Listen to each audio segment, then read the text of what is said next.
This is the Georgia Farm Monitor. Since 1966, your source for state and national agribusiness news, and features for farmers and consumers about Georgia's #1 industry, agriculture. The Georgia Farm Monitor is produced by the state's largest general farm organization, the Georgia Farm Bureau. Now, here are your hosts, Ray DeLisio and Kenny Burgamy. Well, season's greetings and welcome to a special edition of the Farm Monitor. Why so special, you ask? It's that time of year again, time to recap all the latest happenings and updates from the Georgia Farm Bureau's annual convention. One of the many guests at this year's gathering, Georgia Governor-elect Brian Kemp. His thoughts on the election and the words of encouragement he had for Farm Bureau members. Also, her unique approach to teaching and the connection she has with her students has earned Jennifer Carroll the 2018 Georgia Ag in the Classroom Teacher of the Year Award. The special projects Jennifer and her students worked on to help promote ag throughout Roopville Elementary. And then later. Well, hey everybody, Ranger Net coming up. I'm hanging out in Henry County, Georgia with a snake expert evaluating a home and its potential for attracting snakes and the things they like to eat, like this beauty right here. We've got that and so much more. It starts right now on the Farm Monitor. Well, for the record, the 81st Annual Georgia Farm Bureau Convention was one for the ages. As always, there was plenty of food, fun, and fellowship. Additionally, Governor-elect Brian Kemp made the trip to thank Farm Bureau members for their support during this year's election. However, the gathering will also be remembered for the annoying and uninvited guests who decided to show up. Someone Georgia farmers have had serious issue with this year. Her name, Mother Nature. At first, Mommy Dearest appeared to be in a good mood. Sun shining, temperatures very comfortable, and then things got ugly. Real ugly. Between Saturday and Sunday, guests were forced to take cover because of 3 tornado warnings. Somewhat fitting, though, when you consider that a lot of this year's convention focused heavily on recovery efforts and helping those affected by Hurricane Michael. Ford Motor Company really cares about our community and our citizens here, and during the hurricane we have given money to help those people get back on their feet. Well, today we are sponsoring a test drive for Drive for Your Community. Ford Motor Company will be donating $20 to the Georgia Farm Bureau Hurricane Relief Fund, and we will be doing that for every test drive that any of your members take. And we have 10 vehicles out there today, and they have been driving all day. I'll tell you, just riding over here yesterday, when you got out of the area where blew tarps and trees down, it was a sense of normalcy again. I mean, it's like, it's the way it ought to be. Of course, no GFB convention would be complete without Georgia's own Zippy Duvall making the rounds. The American Farm Bureau president saying it's always good returning to his roots and urging members to stay strong and resilient despite the unpredictable future currently facing American agriculture. Are you willing to give 10 minutes this week to send an email to your congressman, make a phone call, or maybe give us 2 or 3 days and come to Washington, come through the American Farm Bureau office and go to the Hill with us? Are you willing to make that sacrifice to shape American agriculture for the future so that we can bring our children and grandchildren and new people back to our great industry, so that we can lead this world in food production, so that we can keep a strong country? See, I think so. And finally, Georgia Governor-elect Brian Kemp, whose moniker throughout the election and even now is Keep Chopping Wood. Well, no more chopping needed after he was presented with a chainsaw by Georgia Farm Bureau President Gerald Long. Still, the chopping reference a symbol of the perseverance Georgians have shown in the aftermath of one of the worst storm seasons in recent memory.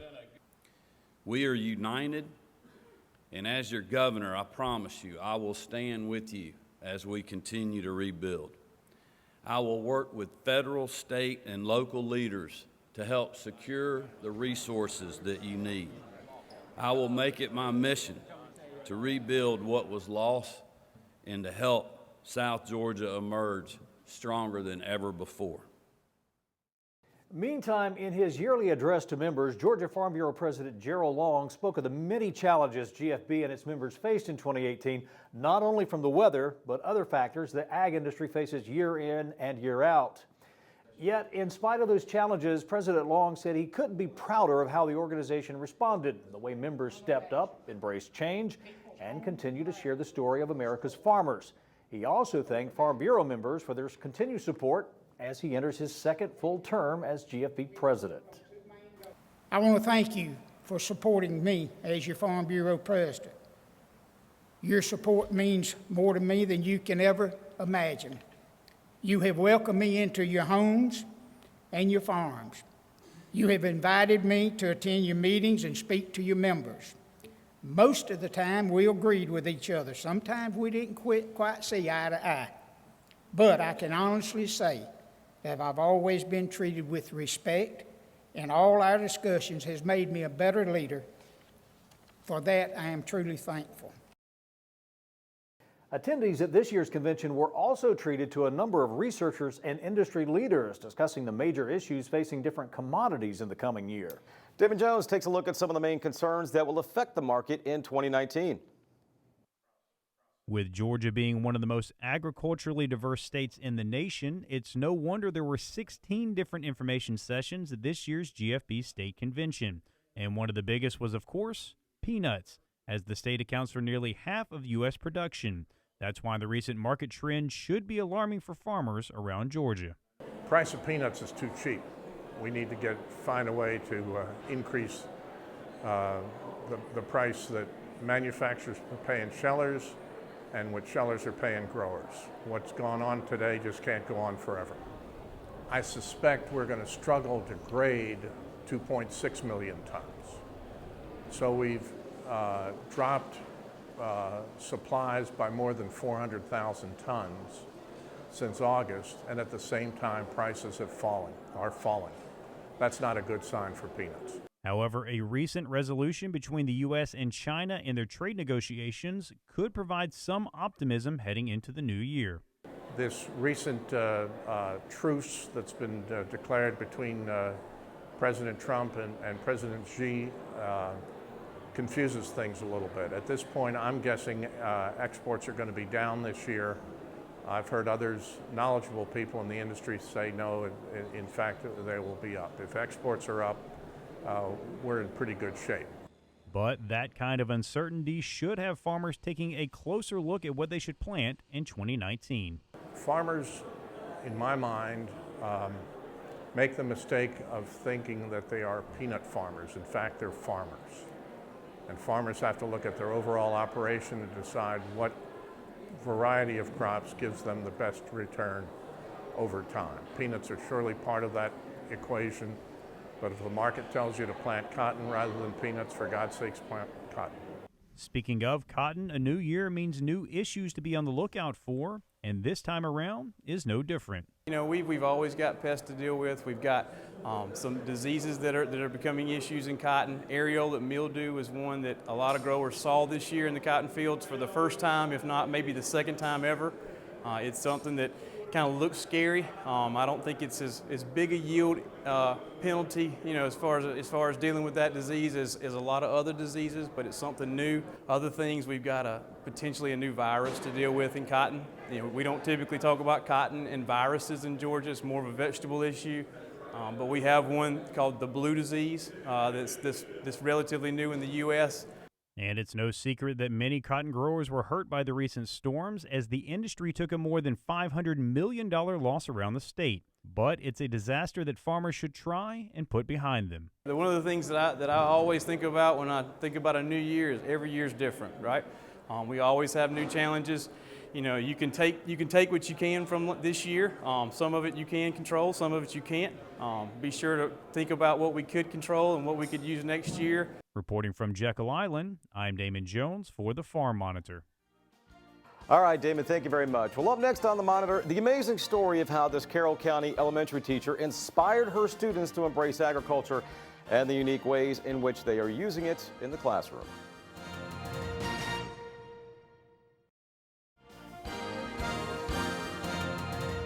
Welcome back to the Monitor and our coverage of the 81st Annual Georgia Farm Bureau Convention.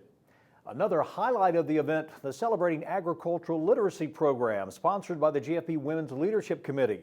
During this time, all former State Women's Committee members were recognized along with current committee members.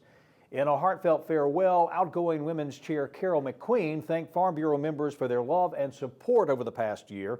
She also introduced the incoming chairwoman, Nancy Kennedy of Hancock County. All of us here at the Farm Monitor wish Nancy the best in the year to come. Of course, every year at convention, the Georgia Farm Bureau recognizes the teacher who takes it upon themselves to go the extra mile by incorporating agriculture into their daily and weekly lesson plan. Its official name, the Georgia Excellence in Teaching Ag Educator Award. This year's recipient, Jennifer Carroll, the gifted and STEM teacher at Rootville Elementary in Carroll County. According to Jennifer, agricultural literacy isn't just limited to teachings about farming. It's also about helping others understand the history and background of agriculture and how it fits into our daily lives. Here now, the story of how Jennifer's incredible vision eventually became a reality.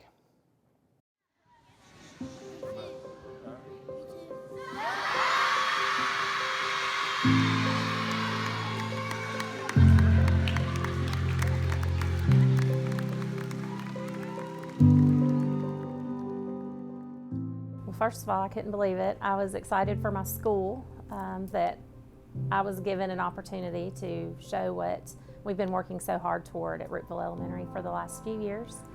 So I was excited, and I was really excited because my students were excited. They were sitting in the bleachers, the entire school, faculty, even my family, my mom and dad, my husband, and so that really excited me.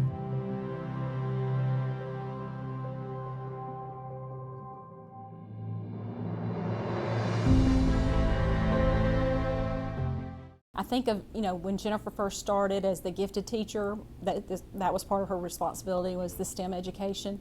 And of course, through that came the ag in the classroom. But has grown so much in that she's not just a gifted teacher, she's the teacher of this entire school. Every student in this school knows Jennifer Carroll, and they associate her with what she's brought into our school with the ag in the classroom. The gardens, the animals, the greenhouse, just the curriculum that she is integrated into the classrooms, every classroom. And it's the time that she has put into this. This is her passion, and you know it when you talk to her. My job was, how are you going to get us there? And so I took the agricultural approach. We used the resources around us. We do have several farms.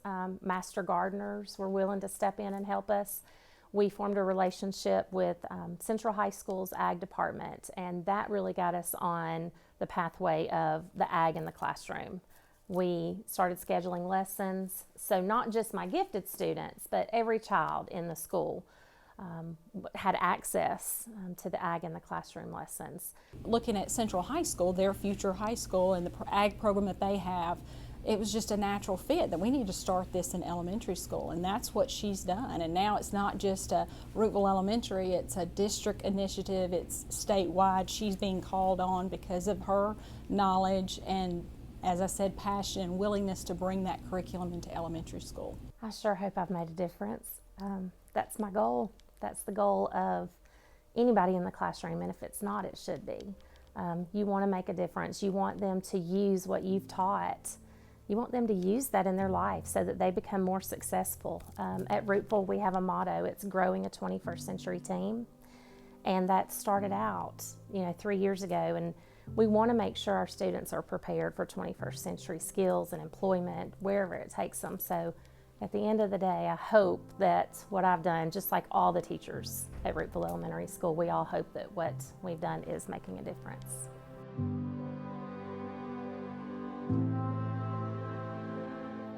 Yeah, once again, congratulations, Jennifer Carroll, your 2018 Ag in the Classroom Teacher of the Year. As the winner of this award, Jennifer will also be attending the National Ag in the Classroom Conference this coming June in Little Rock, Arkansas.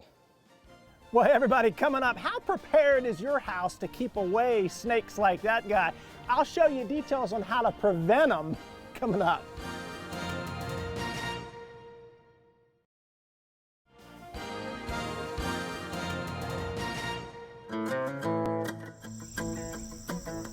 This is Talbot County, an area called Deep Neck, which is just off the Choptank River. This was a family farm here, and it has been for approximately 60 years. We grow some corn here, and we grow soybeans and some wheat, and now we're growing some oysters. I'm Bobby Leonard, and we farm the land and we farm the water. We farm the bottom under the water, so it's just agriculture, aquaculture. It's pretty much all combined together now. Many people don't realize that NRCS works in the water as well as the land. Bobby worked through the Environmental Quality Incentives Program, It is a financial assistance and technical assistance program that NRCS has to help producers address their resource concerns. In this case, it was declining habitat for oysters. With the help of NRCS, we've created a really good environment for oyster to grow. Plus, all the other little critters are out there. It gives everything a place to hide. Plus, it helps filter the water. Oysters are a crop, but they also provide tremendous benefits for water quality, which is so important here in the Chesapeake Bay watershed.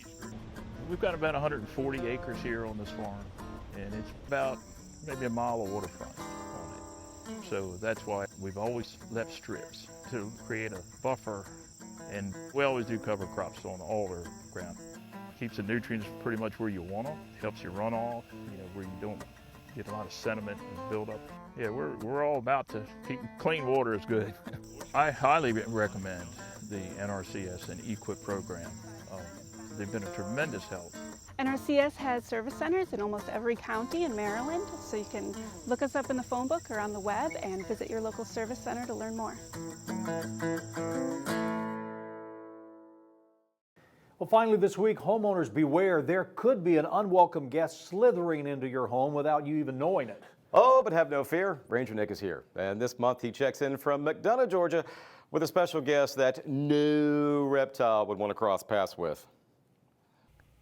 Well, that weather is cooling down, and just like us, we're looking for a warm spot, and there happens to be a group of reptiles like you're looking at there, snakes, are looking to get warm as well. And I'm joined this month by an individual who knows a thing or two about snakes. Jason Clark, good to be with you there, yes, man. Sir, yes, Look, sir. Nice I'll shake your hand with your friend right here, and I did that on purpose. Jason Clark is the guy that started and founded Southeastern Reptile Rescue, and we're joined this month by him. And this, what do you got right here, Jason? This is an eastern rat snake, one of the most common snakes we get out of the inside of people's houses. Really? So this month, one of the things I wanted to do was focus on how a little friend like this gets inside of a house and what kinds of things we can do to prevent them from getting in. So we're standing in front of a house. We want to evaluate this house and find out the likelihood that this guy would get inside and what can we do to prevent them from getting in. So let's check that out next. All right, so we walk up to this house, we're evaluating the bushes, and Jason, you noticed something right away about this. What's going on? Well, the thing is, these bushes would not ordinarily be a problem, but you got a walkway right here. Yep. And so snakes, especially copperheads, which are the ones that people worry about, are cryptic. They like to be hidden. Yeah. And this is a perfect hiding place in here for copperheads. Sure. So the problem with the walkway being here is when the temperature drops, the concrete is still warm for a little while. So a copperhead will come out of the hiding place and may lay right here to warm up. Yeah. And then as you come down the steps, you don't see him. You step on the copperhead. Right. But they do this so they can dart back to cover. So if you have bushes like this near a walkway, making sure they're trimmed up off the ground to eliminate the hiding place, or simply remove it back away from this area because you have a walkway here. And how are they getting here in the first place, Well, Jason? these snakes are not going to just come down in the middle of the street. They're going to go from hiding place to hiding place. Right. And the closer these hiding places are together, the more likely they are to come through here. So the further you move these hiding spots away from each other, the more exposure they have to go across to get to the next spot. Yeah. Okay? They're more vulnerable, absolutely. Yeah. Interesting. We call them habitat corridors in the wildlife biz. I want to kind of move around the house some more, so let's keep evaluating. Okay. Okay, so we've walked out back of this guy's house. I hope he doesn't come out and think we're gonna rob him or something, but apparently out back of this person's house, there's this nice old stump here. Jason, issues you see with this for snake habitat? This is something that we commonly see in people's backyards. You know, the stump itself is not really an issue. The issue are these stump holes that have been rotted out, and these holes go deep. So this is a perfect place for a snake to get down in there below the frost line, and that's how they survive winter. Okay. So that's a perfect place for snakes, venomous and non-venomous snakes to go. Well, and their food could go in there too. Chipmunks, mice, absolutely. and things. And so as their food goes in here and comes out, they're leaving scent trails. And so those scent trails help bring the snakes into your yard. Yeah, they're not stupid. I mean, you know, simply packing these holes with dirt and eliminating the hole, you can still leave the stump here. But eliminate the holes in the hiding places, that'll do wonders. That's incredible. Now I'm looking out back here, and of course with fall coming, there's leaves around, and there's also an open area out back at this person's house. What do you think about this? Yeah, and so when you're looking at your property, don't just look at your property, look beyond your your fence borders, because behind this fence is prime habitat for snakes. There's woods, it's really grown up, so snakes live right there. And the problem is so many people want to rake their leaves up and pile them up, and you're creating a snake habitat. So burn your leaves or haul them off, but don't just pile up limbs and debris, because that is creating habitat for snakes. If you like snakes, that's a good thing. And we do at our house. If you don't want snakes in your yard, maybe a bad thing. Yeah, and look at all the things we've learned from this so far. What can you do to attract snakes, do stuff like this? What can you do to get rid of them, take this stuff out? Folks have got a lot of work to do at home. Let's venture to the other side of the house now.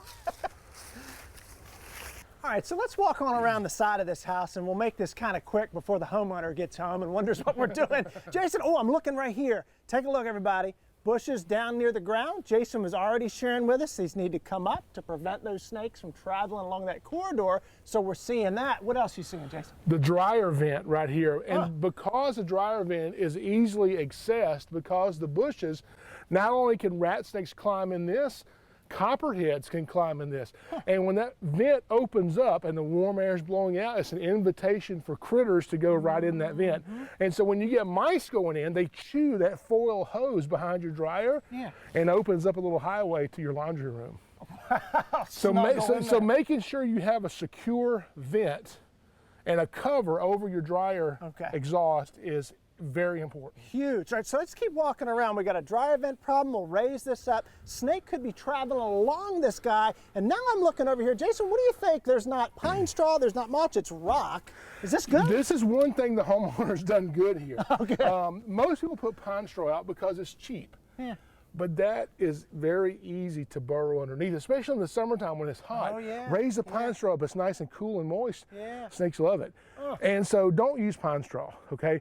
Pine straw doesn't attract snakes, but when they come to it, they usually hide under it. So instead use bark or mulch, or the best is rock. Now bark, mulch, and rock don't repel snakes, but they can't burrow under it as easily as they can as a pine straw, so you're eliminating a hiding spot. Yes, and this is going right around to this guy's garage. We want to raise that bush up. Raising the bush up, because this is like a little snake highway coming through here. When you trim the bushes up, you're eliminating that. Excellent. I want to talk about IDing some of these snakes next, so let's go there. Oh, now aren't these guys just beautiful? You're looking at a couple of these snakes, and Jason's going to identify them here in just a second. We've been talking a lot about how to prepare your home to keep things that these guys want to eat away, and that includes making modifications to their habitat. Jason, what are we looking at here that you might get a call about? These are the most common venomous snakes we get calls about in Georgia. Most calls we get are not venomous snakes, but this is kind of the most common venomous one. So these are timber rattlesnakes and a copperhead. The copperhead is, of course, the most common. This timber rattlesnake here is the most common rattlesnake in Georgia that we get calls about. But the most common venomous snake overall is the copperhead. Beautiful. Beautiful. And you notice those Hershey Kiss shapes along the side, kind of similar to a corn snake that someone might find. But if you're not sure and you need a professional to identify it, check out the website that we're going to put on the screen. Jason's phone number is on there. You can call or text. Jason, you were even saying people will text you a picture of a snake. You will identify it for them? Absolutely, anytime. Incredible. Not only that, Jason is also an educator and goes out to festivals and fairs and schools and shares the good word about wonderful things that snakes like this copperhead are doing. Jason, can I shake your hand and thank you for today without a snake in it? Thank you so much for joining us. Y'all know what to do. We can check out more pictures of these guys when you're online and checking out the Facebook page. And for the Farm Monitor, I'm Ranger Nick, as always, reminding all our friends at home that enthusiasm is contagious. Look at this. So pass it on. Y'all, thanks so much for watching. And we'll be looking forward to seeing y'all when we get back together again next month. See ya. All right, so I got to complain about something. That house we use for the shoot, the one that's pretty much club bed for snakes, that's my house. Oh. Yeah, so I guess I got a lot of snake proofing to do in the coming weeks. Anywho, we are out of time. All right, take care, everybody. We'll see you next week right here on the Farm Monitor. See you.